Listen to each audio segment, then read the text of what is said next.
আসসালামু আলাইকুম প্রিয় দর্শক বন্ধুগণ, সবাইকে আমার চ্যানেলের পক্ষ থেকে সালাম। আসসালামু আলাইকুম। আমি আজকে ভিন্ন ধর্মীয় একটা ভিডিও নিয়ে আপনাদের মাঝে হাজির হয়েছি। ভিডিওটা এরকম, এখন কিন্তু বর্তমানে মুসলিমদের জন্য খুব সিয়াম সাধনের মাস এটি, তাই না? তাহলে এই রোজা আসছে, রোজার উপকারিতার বিষয়ে আমরা একটু জানব। হয়তো অনেকেই বিষয়গুলো বুঝেও চেষ্টা করে না পালন করার জন্য। তার কি কি বিষয় রোজার সাথে জড়িত আছে সেই বিষয়গুলো আমরা জানব। তাহলে চলেন বন্ধুগণ, মূল ভিডিওতে আমরা অনুপ্রবেশ করি। রোজা রাখা ইসলামের 5টি স্তম্ভের মধ্যে একটি গুরুত্বপূর্ণ ইবাদত। এটি শারীরিক, আধ্যাত্মিক, সামাজিক ও মানসিক উপকারিতা বহন করে। নিচে এর কিছু উপকারিতা উল্লেখ করা হলো। 1. আধ্যাত্মিক ও নৈতিক উপকারিতা। আল্লাহর নৈকট্য লাভ। রোজা আল্লাহর সন্তুষ্টি অর্জনের উদ্দেশ্যে রাখা হয়, যা ঈমানকে শক্তিশালী করে। সূরা আল বাকারা 183 নম্বর আয়াতে বলা হয়েছে। তাকওয়া অর্জন।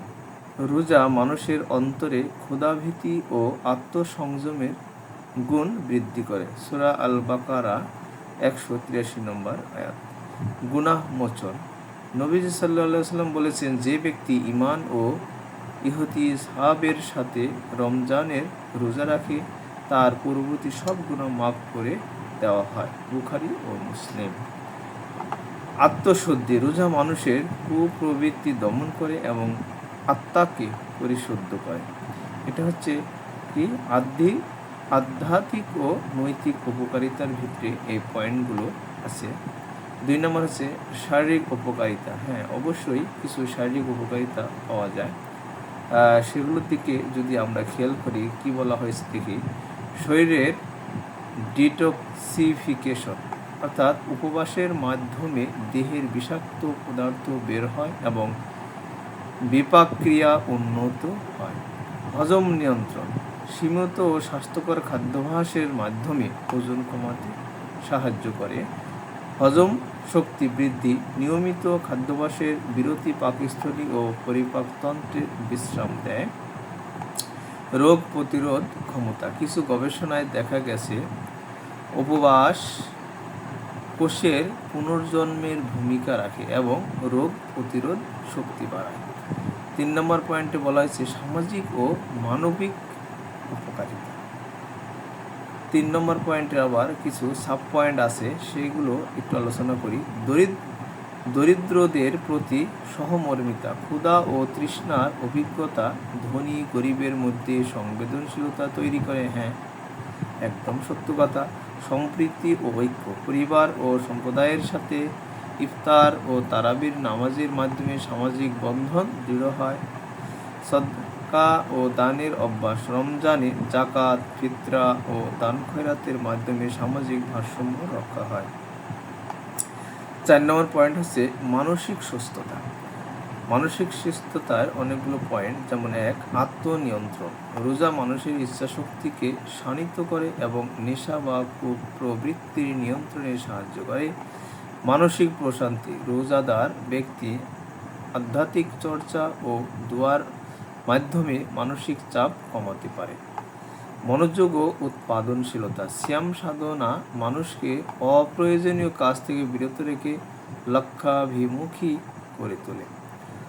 সর্বশেষ কুরআন ও হাদিসের উদ্ধৃতি। কুরআন, হে ঈমানদারগণ, তোমাদের ওপর রোজা ফরজ করা হয়েছে, যেমন ফরজ করা হয়েছিল তোমাদের পূর্ববর্তীদের ওপর, যাতে তোমরা তাকওয়া অর্জন করতে পারো। হাদিস, নবী সাল্লাল্লাহু আলাইহি ওয়াসাল্লাম বলেছেন, রোজা ঢাল স্বরূপ। সুতরাং রোজাদার ব্যক্তি অশ্লীল কথা বলবে না এবং বেহায়াপনা করবে না। বুখারী শরীফ। সতর্কতা। কিছু সতর্কতামূলক কিছু আছে দেখি। রোজার মূল উদ্দেশ্য আল্লাহর ইবাদত। শারীরিক উপকারিতা এর একটি পার্থিব দিক মাত্র। অসুস্থ বা ভ্রমণকারীদের জন্য রোজা না রাখার সুযোগ রয়েছে। স্বাস্থ্য ঝুঁকি থাকলে চিকিৎসকের পরামর্শ নিন। রমজানের রোজা মুসলিমদের জন্য আত্মিক উন্নতি, সমাজের কল্যাণ এবং স্বাস্থ্য সুরক্ষা একটি সামগ্রিক পদ্ধতি। তাহলে আমরা রোজার উপকারিতা বিষয়ে অনেক জানলাম বন্ধুগণ। এই বিষয়ে আমাদের উপকারিতাটাই বেশি। তাহলে সবাই আমরা চেষ্টা করব এই রমজান মাসটাকে আমরা একটি মাস সিয়াম সাধনার মাস। এই মাসটি রমজান মাসে আমরা সম্পূর্ণ রোজা রেখে আমরা আত্মশুদ্ধি করে নিব এবং আল্লাহর কাছে যত আমাদের গুনাহ হয়েছে সেগুলো মাফ করে নেওয়ার জন্য আমরা চেষ্টা করব।